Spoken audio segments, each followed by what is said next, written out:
Another edition of Reaching Out. I'm Gregory Floyd, President Local 237 Teamsters. With me, our very special guest, New York State Assembly Member Al Taylor. Member Al Taylor represents New York's 71st Assembly District, covering Harlem, Washington Heights, and Inwood. He was elected in 2017. He previously served as Chief of Staff to long-term Assemblyman Member Herman Denny Farrell Jr., God rest his soul. He is the founder of Man Up in Harlem, a community-based violence prevention initiative credited with reducing gun violence and replicating across Upper Manhattan.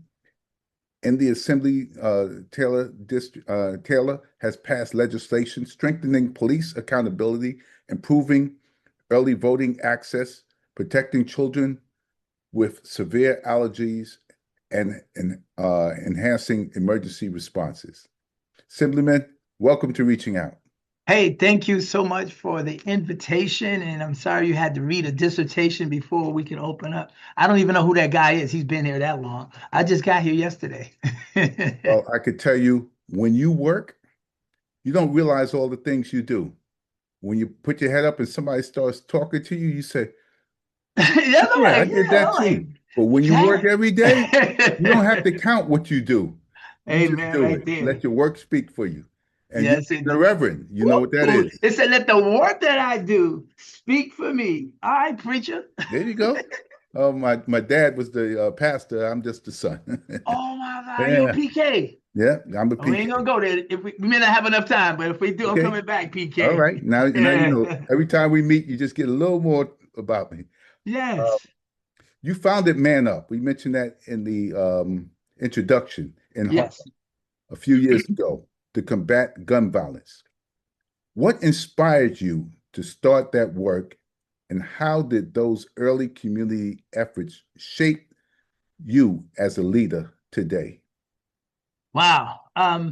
Thank you so much again for allowing me to be in this space. And I think it's a combination of everything, Mr. President. So in 2008, there were 4 homicides in a 30-day period in the Polo Grounds, a NYCHA property. One individual was set afire and he succumbed to his injuries, and 3 others were shot at different instances. And my mind was overwhelmed with, like, what do we do? What can happen here? You can't police your way out of this.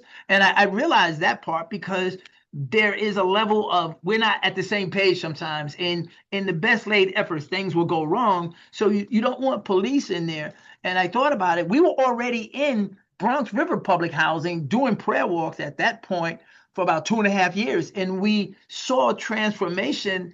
And honestly, I did not want to go to the Polo Grounds, having grown up in the Polo Grounds. When I say grown up, I hung out there. I was like, I'm not going in there, some of the younger heads. But at the end of the day, I said, why don't we use this method to pray here and see what happens? And for almost 4 years, there was no homicides. And you referenced something about you just do the work.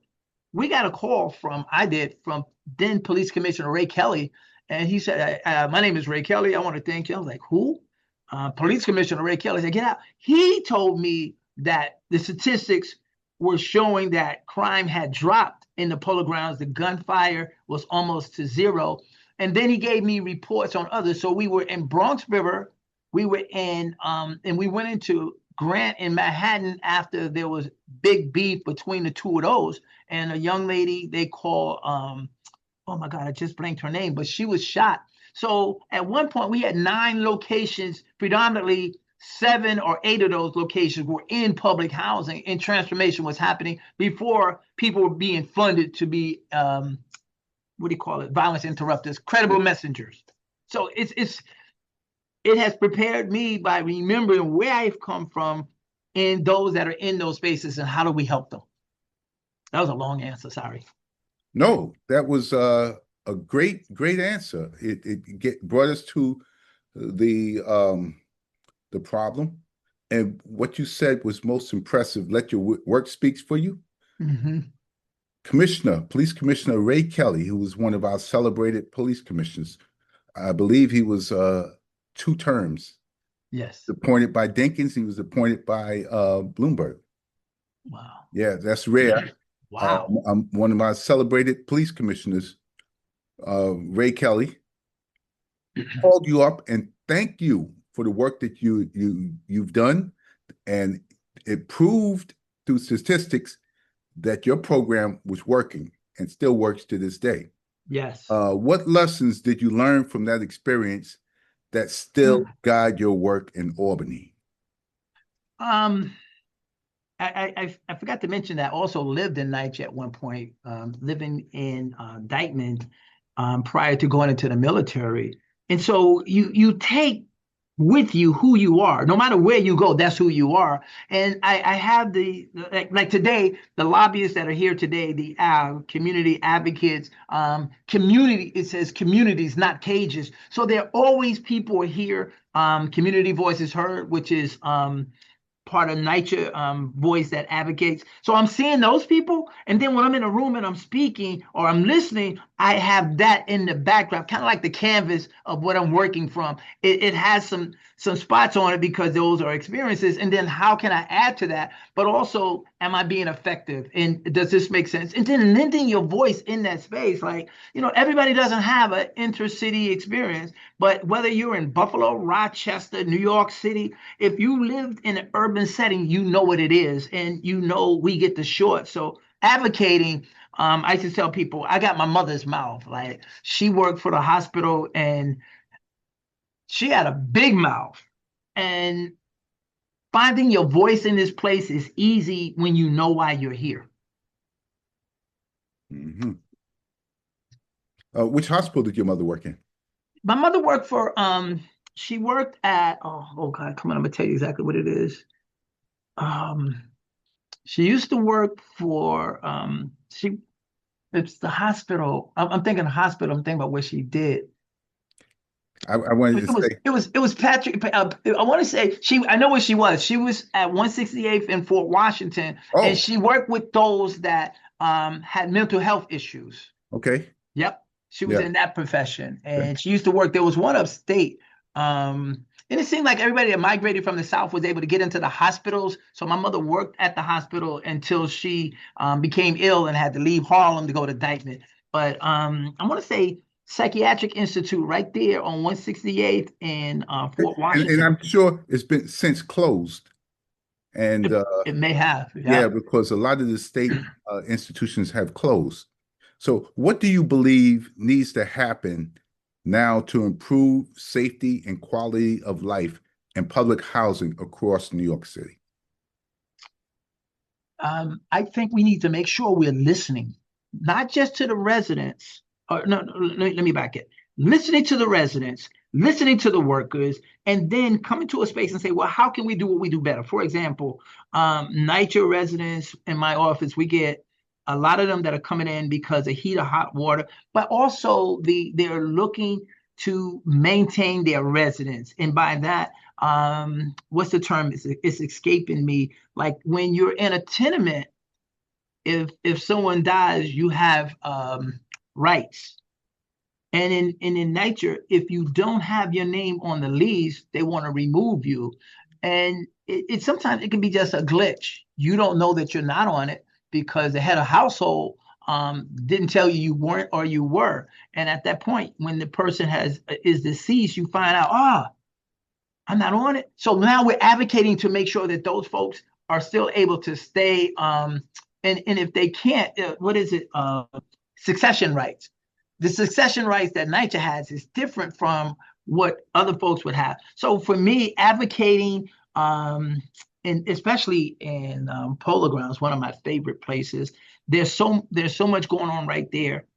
The biggest thing that I think I struggle with when it comes to NYCHA is getting people to realize that they really matter, that they, and there's so much power there. So whether I'm talking to past, present, or future tenant association leaders, can we get to a space where at least 100 at any given complex is willing to come together and say, we gel together. We are the glue of this particular place. And when we speak, you can get action happen. So for me, advocating for them, whatever resources we can bring. But then I think the deeper part for me is getting them to understand that you freaking matter. And a lot of times, like I'm talking to people when I'm in the polo grounds that it could be the grandchildren of people I hung out with. And while they're there for the resources, sometimes, Mr. President, they're not there when it really matters. Like, I need you to get involved in everything, not just the food pantry, not just there's an incident, and everybody's in the uproar, but what are some of the other things that we can do? So bringing resources to public housing is helpful, but also trying to get the resident to see beyond what's in front of them. Because there's a system that says, we can use this because you're sitting on Waterview property. I don't know. It's constantly there. And having lived in NYCHA, I am an example of what happens when you engage in the civic process and what it looks like to be an activist, taking your resources and experiences and coming back and saying, we could do this. Let's gel. Let's build. That's well put. It's well put. Thank you. How do you see their role in protecting communities? Teamsters Local 237 represents school safety agents and many public service workers, hospital police, campus peace officers, Department of Homeless Services, HRA, NYCHA workers. How do you see their role in protecting communities, and what support do they need from government leaders?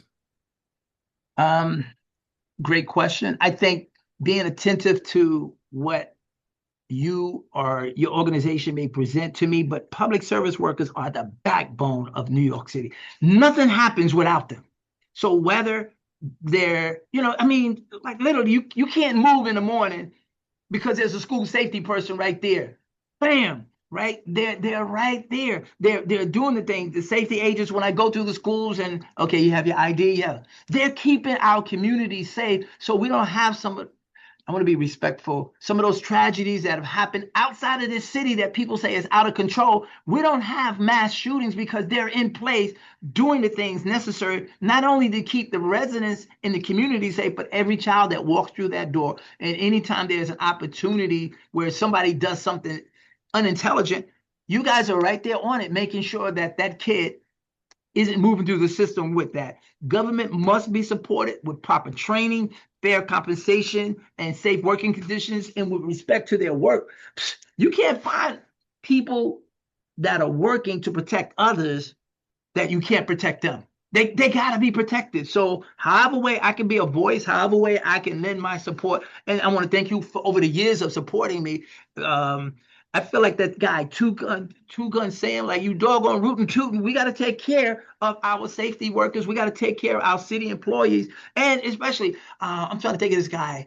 His name is Angelo. And every time I come to the polo ground, he's one of the workers. And like, I look for him. Like, we have a, I love it. And I'm gonna get ahead of it. Maybe if you're free, we have Love Your Neighbor Day, right? I Love Your Community Day. And what we do is we start at 155th under the viaduct at the parking lot, and we go from that location all the way over to Wrangle houses, and we're cleaning up. We're inviting people to clean. We got kids from PS 46. We got Parks Department. And the idea, people say, well, that ain't gonna make no difference. Maybe it doesn't to you, but somebody's gonna say, my community matters and I wanna help. We get like 75 people and we just go in and do what we gotta do. But we have to continue to love on our community, because people don't care who you know until they know that you love them. That's true. That's true. They do not care. You're listening to Reaching Out. I'm Gregory Floyd, President Local 237 Teamsters. With us, first time, very special guest, Assemblyman Al Taylor. So we're here talking about the issues in his community and how he is working to make it better. You've been a strong advocate for the affordable housing, education, and civil rights. What current initiatives or policies are you most proud of that directly help working families? I'm proud to say that the work that I've done to help working families is a combination of things.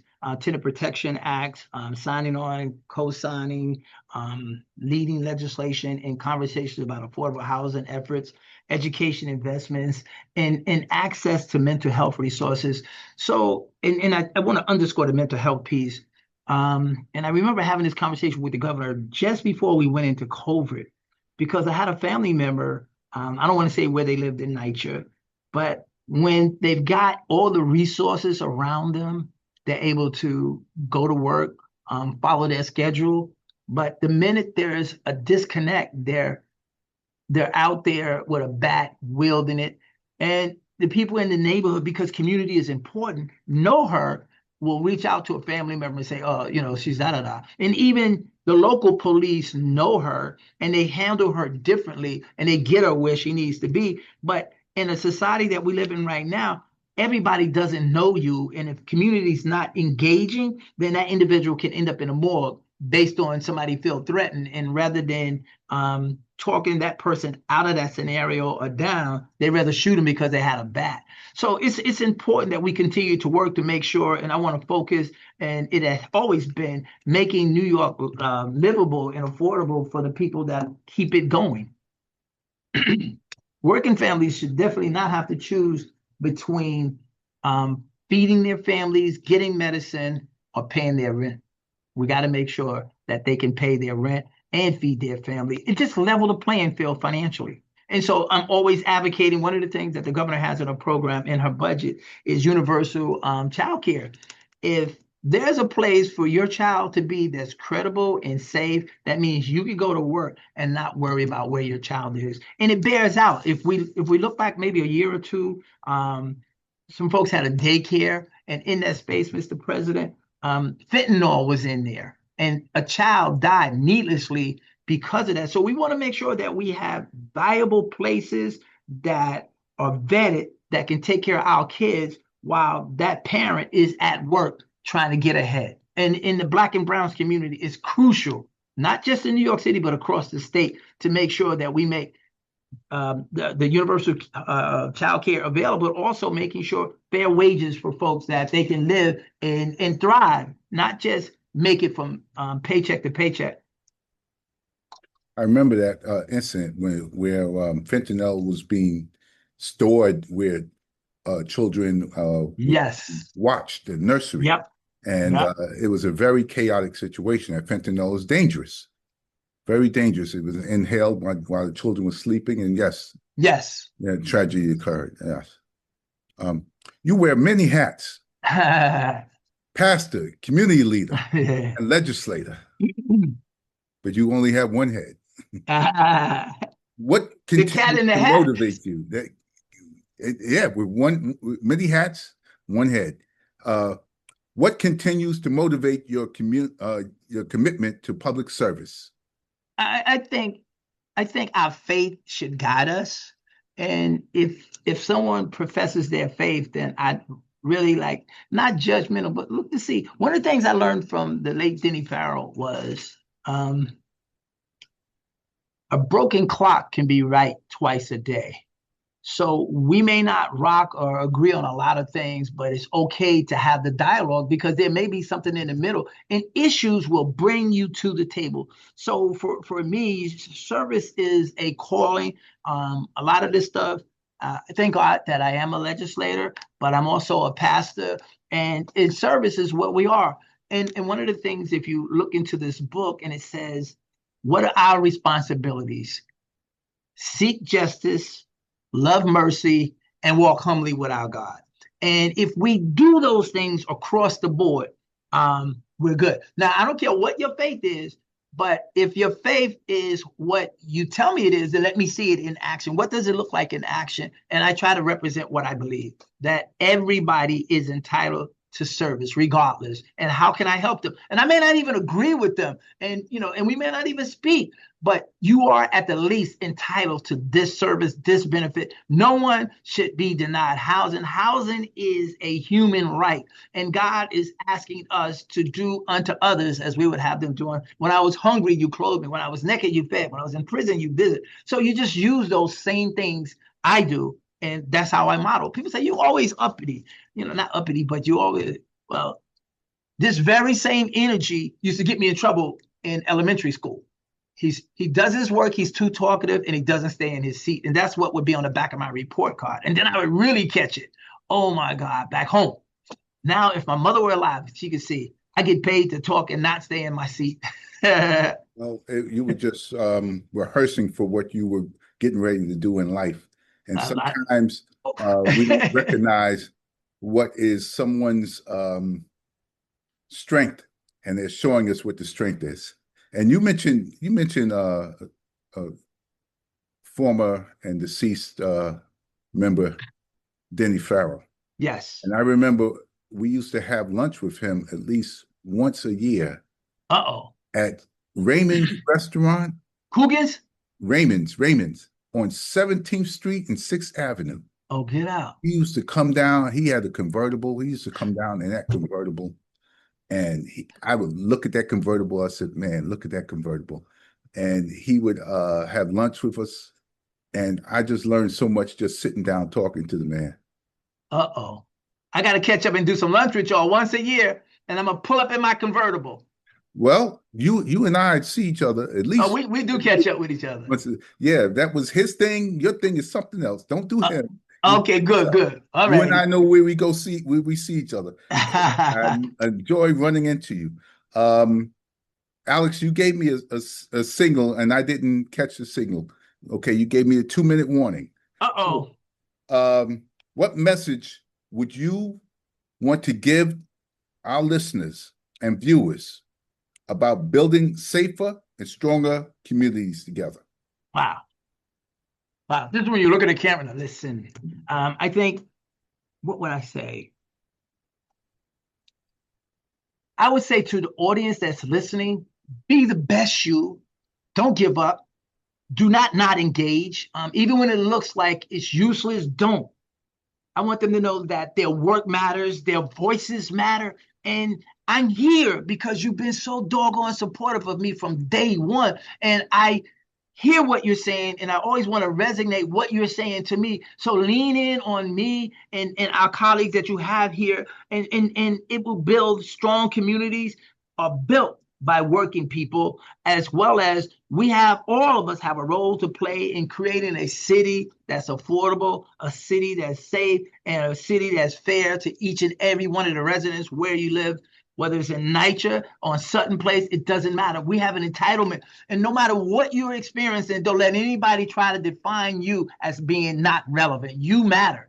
I'm telling you, you matter. From a high school dropout to a guy that was getting in trouble, all this stupid stuff, man, I would have been written off. But Judge Bruce Wright cared about me, and that's why I'm here. And I'm here to fight for the person without a voice. I was 16, got in trouble, turn him loose, Bruce. Now I sit next to his grandson in chamber. Come on, do not quit on yourselves. It's not an option.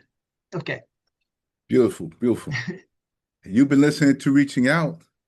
I'm Gregory Floyd, President, Local 237 Teamsters. With us, our very special guest, I'm going to say Reverend Assemblyman Al Taylor. And you can come back anytime you want to come back. Just let us know.